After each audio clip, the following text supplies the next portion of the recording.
Dneska jsem vytáhla mamku a ségru na jídlo. Restaurace se nachází v Sapě a je to teda vyhlášená restaurace na grilovanou kachnu v celé České republice. Stačí, když půjdete hlavním chodem doprava a na konci ulice to uvidíte. Víte, jak poznáte dobrou restauraci?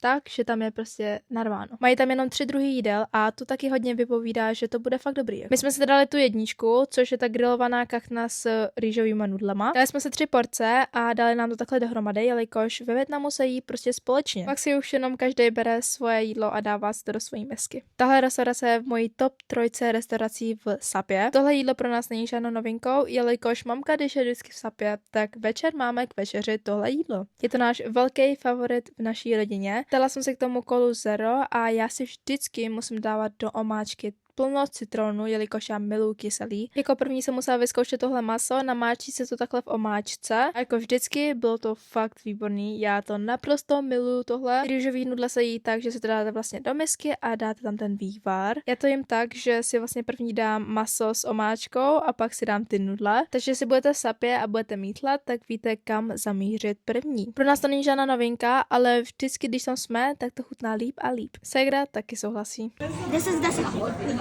Moc doporučuji to vyzkoušet, takže takový menší tip, kam zajít na jídlo v Sapě. S mamkou a se ségrou odcházíme s plným bříškem spokojený domů. A ani to není naposledy, co sem jdeme, takže se moc těším, až se vrátíme znova. Doufám, že jsem vám dala nějaký tip a uvidíme se u dalšího videa. Bye bye!